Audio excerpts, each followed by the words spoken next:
Detik Semasa kembali untuk membawa sorotan hal-hal ehwal semasa di Singapura, serantau dan luar negara. Jumaat ini, Timbalan Perdana Menteri merangkap Menteri Kewangan Lawrence Wong akan menyampaikan kenyataan belanjawan negara di Parlimen.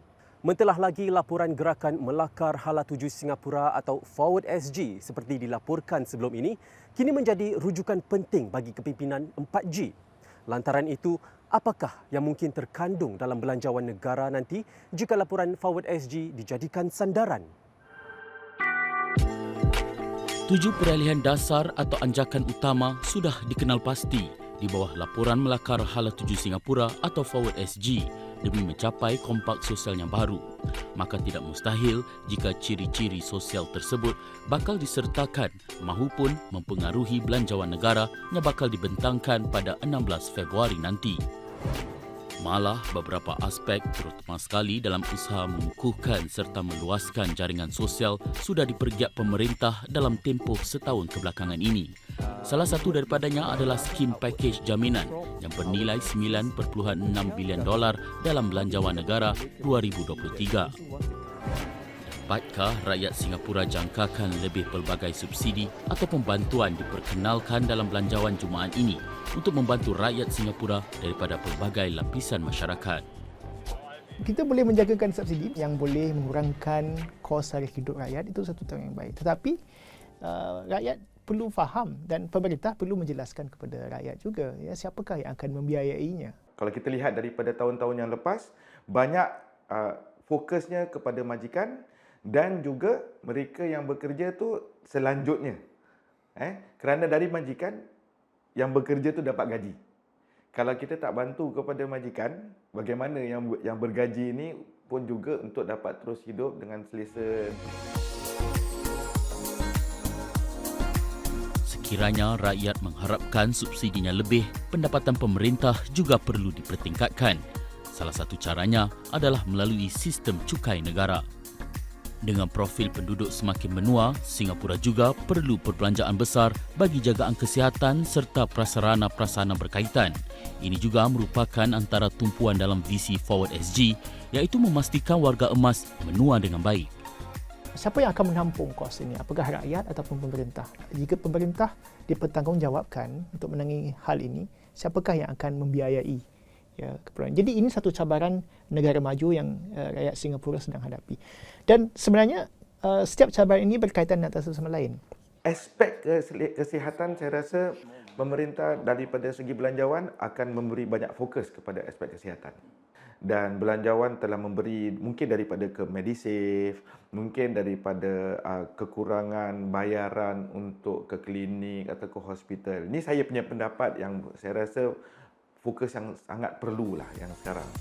Menjelang tahun 2030, 1 daripada 4 rakyat Singapura akan berusia 65 tahun dan ke atas. Dan bagi memenuhi keperluan jagaan kesihatan tersebut, pemerintah perlu meningkatkan kadar GST daripada 7% kepada 9% sejak tahun 2023. Adakah rakyat Singapura bersedia jika ada perubahan dalam sistem cukai negara demi menjana lebih pendapatan buat negara? Entahlah lagi kenaikan kadar GST kepada 9% pada tahun ini saja sudah membawa pelbagai keprihatinan di lapangan. Ini meskipun pemerintah sudah memaklumkan akan perkara itu jauh lebih awal sebelum ini. Bagi membantu rakyat akan perkara ini, skim baucar GST misalnya memperuntukkan $1.2 bilion kepada 1,5 juta rakyat Singapura buat tahun 2022 dan tahun 2023. Menurut pakar ekonomi UOB, pemerintah mungkin meluaskan lagi bantuan wang tunai menerusi pakej jaminan dan baucar CDC. Belanjawan datangnya memang dari pengumpulan kewangan dari rakyat, dari bisnes, dari cukai. Tapi saya rasa pemerintah harus waspada dan mengambil langkah yang seimbang dari sumber di mana pendapatan itu akan dapat dikumpulkan. Pemerintah telah banyak kali memberi penjelasan dan huraian tentang kenapa GST harus dinaikkan. Dan dari segi Singapura ini untuk menjana belanjawan akan datang, GST sangat diperlukan. Dari situ kita memang kena terasalah harga-harga barang naik. Di sinilah para pengamat berharap pemerintah dapat menjelaskan dasar-dasar dengan lebih baik serta lebih terbuka dalam usaha mendampingi rakyat. Apabila kita nak terangkan kepada rakyat biasa, itu perlu diperhalusi dan perlu diperbaiki dari segi proses komunikasinya. Ia tidak semudah memberi jaminan subsidi. Dan kita juga tidak mahu satu pemerintah yang bersifat populis. Belanjawan tahun ini kalau boleh mengedepikan anggaran lebih untuk bukan saja melaksanakan key shifts yang 7 ini, tetapi cara penyampaian maklumat dan outreach tentang adanya peluang untuk setiap warga mendapatkan manfaat bagi setiap inisiatif ini. Satu lagi aspek sosial di bawah Forward SG yang dijangka akan diberi lebih banyak perhatian dalam belanjawan negara tahun ini menurut para pengamat adalah sokongan dalam membangunkan masyarakat yang inklusif. Ini termasuk daripada isu jurang pendapatan sehinggalah permulaannya lebih baik bagi kanak-kanak daripada isi rumah yang kurang bernasib baik. Saya lihat bahawa aspek yang paling penting adalah jurang pendapatan. Kerana inequality, kerana itu adalah asas dan akar kepada segala masalah. Jika kita tidak atasi masalah jurang pendapatan, ia boleh jadi satu isu politik dan isu sosial.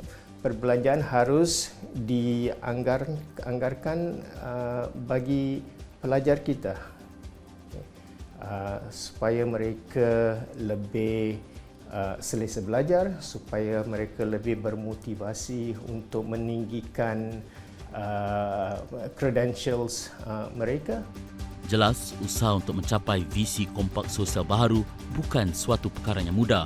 Pemerintah perlu mengimbangi peruntukan subsidi dan bantuan bersama pendapatan negara melalui cukai yang mungkin memberi kesan kepada rakyat. Lebih banyak subsidi diberikan bermakna ada kemungkinan bertambah pula kadar cukai yang perlu ditanggung.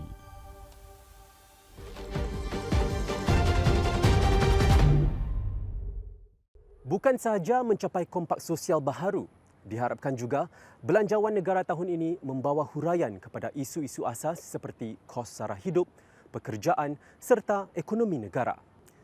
Keadaan geopolitik dunia yang tidak menentu juga boleh mendatangkan kesan kepada ekonomi dan kewangan Singapura.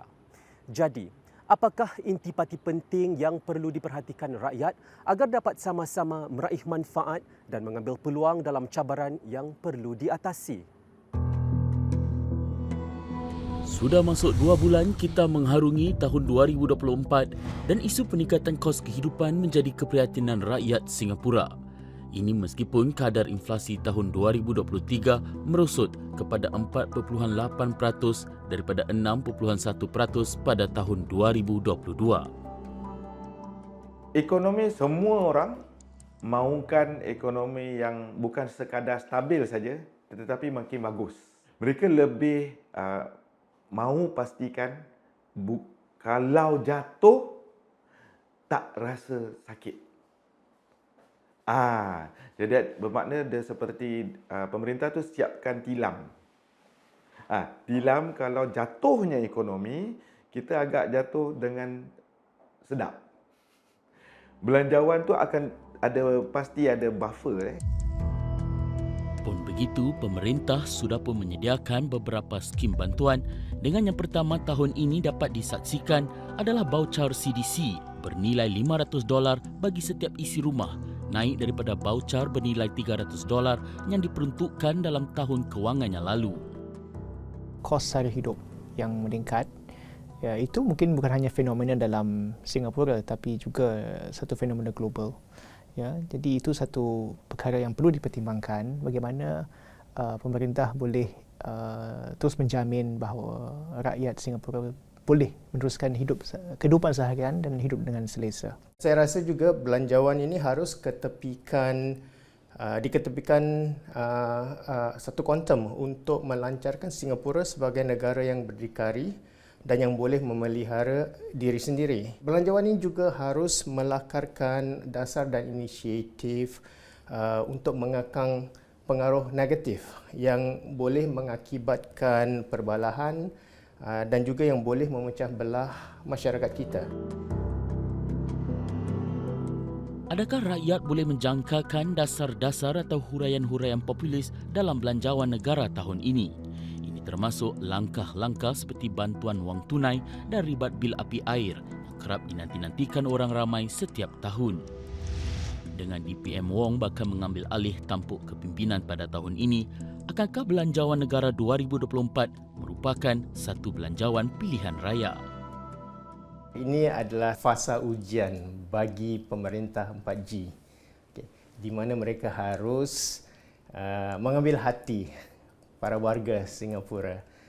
Dan saya rasa mungkin ini adalah peluang bagi pemimpin baru untuk memberi kelebihan. Sama ada belanjawan itu pilihan raya ataupun tidak, ya sebenarnya ya dari sudut komunikasinya, ya, tentu sekali pemerintah perlu meyakinkan rakyat di luar sana bahawa belanjawan ini adalah untuk mereka dan untuk mengatasi kehidupan mereka. Kalau kita lihat daripada bajet tu, bila dikeluarkan, kemungkinan ada election, kita harus lihat dari gambaran yang besar lah. Bukan siapa yang akan memerintah, siapa yang akan terus, bukan. Tapi dari situ, belanja agak generous, agak pemurah. Kemungkinan besar ada undian. Perangan yang tiada titik nokta. Bukan sahaja di Timur Tengah antara Israel dan Hamas, tetapi juga di Eropah antara Rusia dengan Ukraine. Ditambah pula dengan perang dagang antara Amerika Syarikat dengan China yang tidak berkesudahan. Berapa besarkah kesannya faktor-faktor luar negara ini mampu mencorak arah kewangan Singapura pada tahun kewangan 2024? Ini walaupun unjuran ekonomi tahun ini dijangka lebih baik di tengah-tengah ketidaktentuan tersebut. Kita sudah banyak lihat waktu-waktu dan zaman-zaman kemelisitan ekonomi yang agak memberi banyak impak kepada masyarakat Singapura. Dan setelah itu pemerintah mempelajari daripada apa yang boleh mereka lakukan sekiranya ini terjadi. Jadi kita harus lihat bukan sekadar pembangunan, bukan sekadar stabil, tetapi kalau jatuh bagaimana. Ekonomi itu adalah asas penting dalam satu kehidupan rakyat, ya, kerana ia sebenarnya adalah sumber pada masalah-masalah yang lebih besar kerana ia berkaitan dengan ekonomi. Ya, kadang-kadang kita lihat apabila kita sebut tentang kompak sosial misalnya. Belanjawan negara juga diharap dapat mengukuhkan tenaga manusia tempatan sekaligus memberi jaminan kepada rakyat bahawa ada peluang bagi rakyat mempertingkatkan lagi tangga kerjaya mereka sekaligus taraf kehidupan mereka juga. Saya rasa pemerintah akan pastikan untuk memberikan belanjawan kepada majikan-majikan yang lain dan juga mereka yang bersama pemerintah untuk naikkan kemahiran, naikkan batasan skill future mereka ataupun cara lain, mungkin benda lain yang selain daripada skill future untuk mereka yang terlepas daripada kerja akan tetap ada lowongan baru dan harapan cerah masa depan. Jadi tak begitu rasa risau kalau terlepas atau dilepaskan. Saya rasa belanjawan tahun ini harus mengenepikan anggaran bagi meninggikan mutu dan kemahiran para pekerja tempatan. Jadi kalau kita boleh mengadakan dasar seperti begini, kita boleh meninggikan prestige mereka, meninggikan keyakinan diri dan motivasi mereka sebagai pekerja. Dan jika ini berlaku, pekerja tempatan tidak harus lagi berlumba dengan pekerja asing. Belanjawan negara 2024 diharapkan mampu meringankan beban kos sara hidup yang sedang ditanggung rakyat, mewujudkan peluang memantapkan sektor pekerjaan serta memperkukuhkan ekonomi negara. Bagi golongan belia pula, pemerintah baru-baru ini mengumumkan isu kesihatan mental mereka adalah keutamaan penting dalam agenda negara. Ini setelah Singapura menyaksikan lonjakan kepada jumlah belia yang berdepan dengan isu berkenaan. Sementara itu, pemerintah akan mengurak langkah-langkah penting seperti menambah kapasiti perkhidmatan kesihatan mental dan meningkatkan kaki tangan terlatih menjelang tahun 2030 atau lebih awal. Pada masa yang sama, berusaha dalam merubah pemikiran masyarakat terhadap definisi kejayaan, perlindungan insurans lebih baik serta menangani stigma di tempat kerja. Strategi Kesihatan dan Kesejahteraan Mental Nasional juga sudah melakarkan rancangan untuk memenuhi kekurangan yang ada selain mengukuhkan ekosistem kesihatan mental negara. Ini termasuk menjalin kerjasama dengan kumpulan-kumpulan ditubuhkan masyarakat sendiri serta pertubuhan khidmat sosial.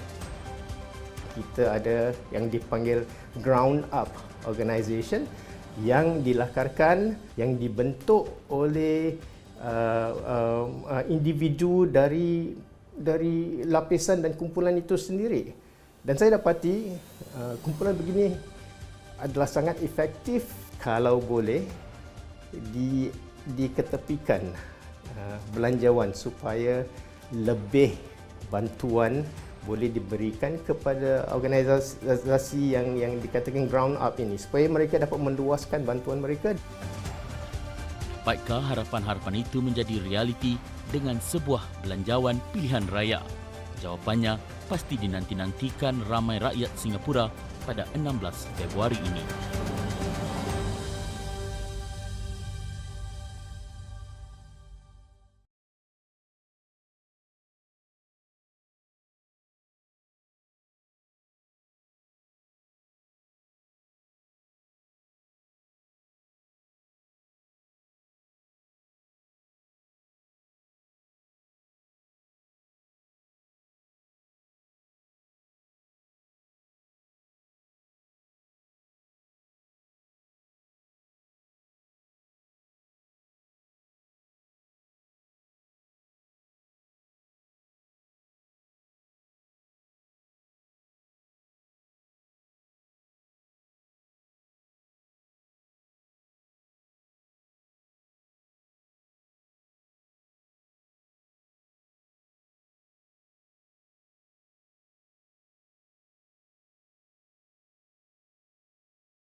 Saudara, laporan melakar Hala 7 Singapura turut mendedahkan impian kehidupan rakyat Singapura bukan lagi berlandaskan 5C iaitu cash, car, kondominium, kredit kad dan country club tetapi menjalani kehidupan yang bermakna.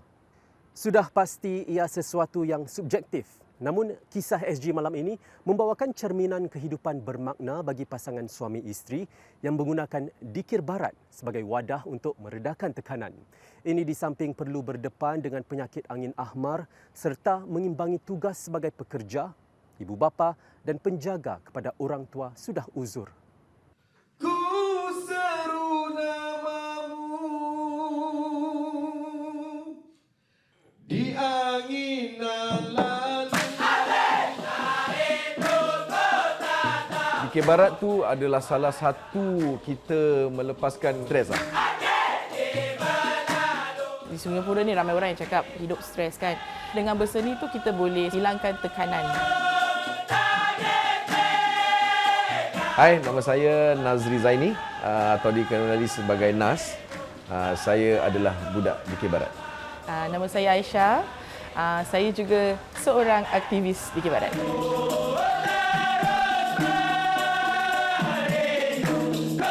Mulanya terlibat saya dalam Dikir Barat di waktu bangku sekolah lagi.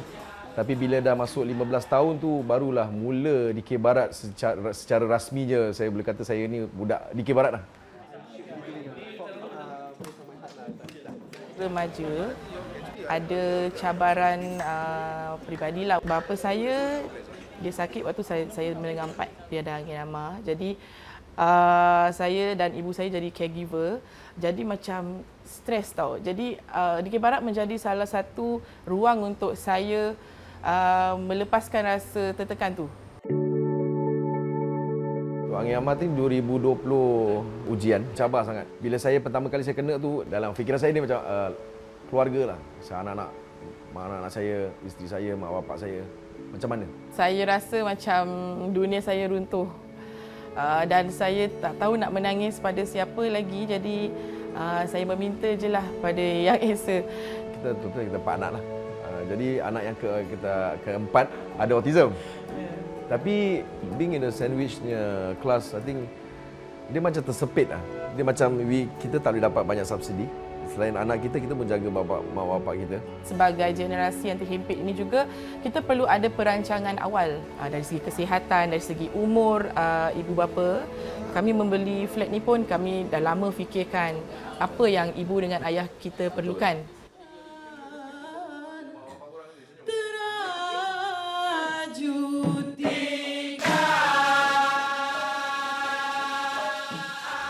Dikir Barat bahkan stres lah. Adanya saya dalam mengajar sekolah ni, dia berbeza. So, kepuasan dia dalam segi lain. Dapat ketenangan atau macam satu kepuasan. Walaupun kita tak perform lagi on stage. Tapi inilah salah satu kan untuk kami, for us to contribute back. Saya rasa pengetahuan ini juga macam ada amanahnya jugalah. Jadi kita perlu berkongsi dengan generasi yang seterusnya. Kepuasan kami, kemenangan kami adalah melihat generasi itu evolve to a better person, to a better leader. Nak gunakan C itu mungkin comfort, keselesaan. Di mana kita dapat jumpa keselesaan bila kita, when we are home. Rumah tu macam syurga kita lah. Di mana kita bersama dengan orang-orang yang kita sayang, baik dari segi keluarga dan kawan-kawan. So kawan-kawan siapa, teman-teman seangkatan di Dikir Barat yang kita dah tak anggap kawan lagi dah lah. Kita dah anggap keluarga.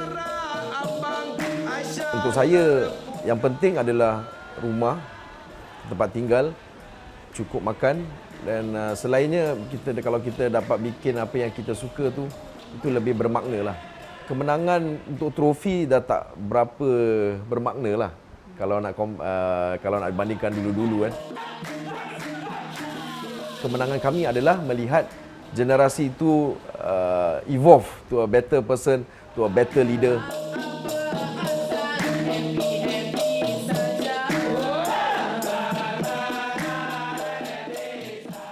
Sebagai rakyat, kita pastinya menantikan bentangan belanjawan negara Jumaat ini untuk melihat apakah pelan fiskal Singapura dalam mengharungi 2024 dan bagaimana kita dapat memanfaatkannya. Sehingga ketemu lagi, salam Kota Singa.